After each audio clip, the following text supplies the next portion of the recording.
ನರೇಂದ್ರ ಮೋದಿಯವರು ಪ್ರಧಾನಿಯಾಗಿ ಪ್ರಮಾಣ ವಚನ ಸ್ವೀಕರಿಸುವ ಮುನ್ನವೇ ಮೋದಿ ಸಂಪುಟ ಸೇರುವಂತೆ ಕರೆಗಳು ಬರಲಾರಂಭಿಸಿವೆ ಎಂದು ಹೇಳಲಾಗ್ತಾ ಇದೆ. ಆದರೆ ಇನ್ನೂ ಅಧಿಕೃತವಾಗಿ ಯಾವುದನ್ನು ಬಹಿರಂಗಪಡಿಸಿಲ್ಲ. ಮೂಲಗಳನ್ನ ಉಲ್ಲೇಖಿಸಿ ಬಿಜೆಪಿ ನಾಯಕ ಪಿಯೂಷ್ ಗೋಯಲ್, ರಾಜನಾಥ್ ಸಿಂಗ್, ನಿತಿನ್ ಗಡ್ಕರಿ, ಜ್ಯೋತಿರಾಧ್ಯ ಸಿಂಧಿಯಾ, ಜೆಡಿಎಸ್ ನಾಯಕ ಕುಮಾರಸ್ವಾಮಿ, ಎಚ್ಎಂಎನ್ ಜಿತಿನ್ ಮಾಝಿ, ಆರ್ಎಲ್ಡಿ ನಾಯಕ ಜಯಂತ್ ಚೌಧರಿ, ಎಲ್ಜೆಪಿ ಮುಖ್ಯಸ್ಥ ಚಿರಾಗ್ ಪಾಸ್ವಾನ್, ಆಪ್ನಾ ದಳದ ಅನುಪ್ರಿಯಾ ಪಟೇಲ್ ಅವರಿಗೆ ಕರೆಗಳು ಬಂದಿವೆ ಎಂದು ಹೇಳಲಾಗ್ತಾ ಇದೆ.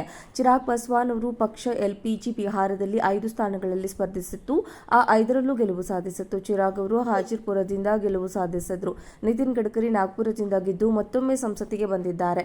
ಗಡ್ಕರಿ ಅವರು ಮೋದಿ ಸರ್ಕಾರದಲ್ಲಿ ಸತತ 2 ಬಾರಿ ಅವಧಿಗೆ ಸಚಿವರಾಗಿದ್ರು. ಜೆಡಿಯು ಸಂಸದ ರಾಮನಾಥ್ ಠಾಕೂರ್ ರಾಜ್ಯಸಭಾ ಸದಸ್ಯರಾಗಿದ್ದಾರೆ.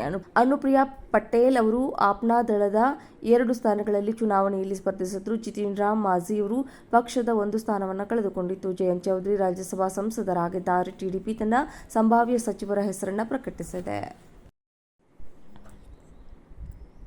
ನರೇಂದ್ರ ಮೋದಿಯವರು ಪ್ರಧಾನಿಯಾಗಿ ಪ್ರಮಾಣ ವಚನ ಸ್ವೀಕರಿಸುವ ಮುನ್ನವೇ ಮೋದಿ ಸಂಪುಟ ಸೇರುವಂತೆ ಕರೆಗಳು ಬರಲಾರಂಭಿಸಿವೆ ಎಂದು ಹೇಳಲಾಗ್ತಾ ಇದೆ. ಆದರೆ ಇನ್ನೂ ಅಧಿಕೃತವಾಗಿ ಯಾವುದನ್ನು ಬಹಿರಂಗಪಡಿಸಿಲ್ಲ. ಮೂಲಗಳನ್ನ ಉಲ್ಲೇಖಿಸಿ ಬಿಜೆಪಿ ನಾಯಕ ಪಿಯೂಷ್ ಗೋಯಲ್, ರಾಜನಾಥ್ ಸಿಂಗ್, ನಿತಿನ್ ಗಡ್ಕರಿ, ಜ್ಯೋತಿರಾಧ್ಯ ಸಿಂಧಿಯಾ, ಜೆಡಿಎಸ್ ನಾಯಕ ಕುಮಾರಸ್ವಾಮಿ, ಎಚ್ಎಂಎನ್ ಜಿತಿನ್ ಮಾಝಿ, ಆರ್ಎಲ್ಡಿ ನಾಯಕ ಜಯಂತ್ ಚೌಧರಿ, ಎಲ್ಜೆಪಿ ಮುಖ್ಯಸ್ಥ ಚಿರಾಗ್ ಪಾಸ್ವಾನ್, ಆಪ್ನಾ ದಳದ ಅನುಪ್ರಿಯಾ ಪಟೇಲ್ ಅವರಿಗೆ ಕರೆಗಳು ಬಂದಿವೆ ಎಂದು ಹೇಳಲಾಗ್ತಾ ಇದೆ.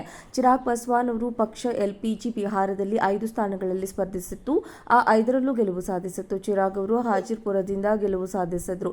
ನಿತಿನ್ ಗಡ್ಕರಿ ನಾಗ್ಪುರದಿಂದ ಗೆದ್ದು ಮತ್ತೊಮ್ಮೆ ಸಂಸತ್ತಿಗೆ ಬಂದಿದ್ದಾರೆ. ಗಡ್ಕರಿ ಅವರು ಮೋದಿ ಸರ್ಕಾರದಲ್ಲಿ ಸತತ 2 ಬಾರಿ ಅವಧಿಗೆ ಸಚಿವರಾಗಿದ್ರು. ಜೆಡಿಯು ಸಂಸದ ರಾಮನಾಥ್ ಠಾಕೂರ್ ರಾಜ್ಯಸಭಾ ಸದಸ್ಯರಾಗಿದ್ದಾರೆ. ಅನುಪ್ರಿಯಾ ಪಟೇಲ್ ಅವರು ಆಪ್ನಾ ದಳದ 2 ಸ್ಥಾನಗಳಲ್ಲಿ ಚುನಾವಣೆಯಲ್ಲಿ ಸ್ಪರ್ಧಿಸಿದ್ರು. ಜಿತಿನ್ ರಾಮ್ ಮಾಝಿ ಅವರು ಪಕ್ಷದ 1 ಸ್ಥಾನವನ್ನು ಕಳೆದುಕೊಂಡಿತ್ತು. ಜಯಂತ್ ಚೌಧರಿ ರಾಜ್ಯಸಭಾ ಸಂಸದರಾಗಿದ್ದಾರೆ. ಟಿಡಿಪಿ ತನ್ನ ಸಂಭಾವ್ಯ ಸಚಿವರ ಹೆಸರನ್ನು ಪ್ರಕಟಿಸಿದೆ. ನರೇಂದ್ರ ಮೋದಿಯವರು ಪ್ರಧಾನಿಯಾಗಿ ಪ್ರಮಾಣ ವಚನ ಸ್ವೀಕರಿಸುವ ಮುನ್ನವೇ ಮೋದಿ ಸಂಪುಟ ಸೇರುವಂತೆ ಕರೆಗಳು ಬರಲಾರಂಭಿಸಿವೆ ಎಂದು ಹೇಳಲಾಗ್ತಾ ಇದೆ. ಆದರೆ ಇನ್ನೂ ಅಧಿಕೃತವಾಗಿ ಯಾವುದನ್ನು ಬಹಿರಂಗಪಡಿಸಿಲ್ಲ. ಮೂಲಗಳನ್ನ ಉಲ್ಲೇಖಿಸಿ ಬಿಜೆಪಿ ನಾಯಕ ಪಿಯೂಷ್ ಗೋಯಲ್, ರಾಜನಾಥ್ ಸಿಂಗ್, ನಿತಿನ್ ಗಡ್ಕರಿ, ಜ್ಯೋತಿರಾಧ್ಯ ಸಿಂಧಿಯಾ, ಜೆಡಿಎಸ್ ನಾಯಕ ಕುಮಾರಸ್ವಾಮಿ, ಎಚ್ಎಂಎನ್ ಜಿತಿನ್ ಮಾಝಿ, ಆರ್ಎಲ್ಡಿ ನಾಯಕ ಜಯಂತ್ ಚೌಧರಿ, ಎಲ್ಜೆಪಿ ಮುಖ್ಯಸ್ಥ ಚಿರಾಗ್ ಪಾಸ್ವಾನ್, ಆಪ್ನಾ ದಳದ ಅನುಪ್ರಿಯಾ ಪಟೇಲ್ ಅವರಿಗೆ ಕರೆಗಳು ಬಂದಿವೆ ಎಂದು ಹೇಳಲಾಗ್ತಾ ಇದೆ. ಚಿರಾಗ್ ಪಾಸ್ವಾನ್ ಅವರು ಪಕ್ಷ ಎಲ್ಪಿಜಿ ಬಿಹಾರದಲ್ಲಿ 5 ಸ್ಥಾನಗಳಲ್ಲಿ ಸ್ಪರ್ಧಿಸಿತ್ತು. ಆ 5ರಲ್ಲೂ ಗೆಲುವು ಸಾಧಿಸಿತ್ತು. ಚಿರಾಗ್ ಅವರು ಹಾಜಿರ್ಪುರದಿಂದ ಗೆಲುವು ಸಾಧಿಸಿದ್ರು.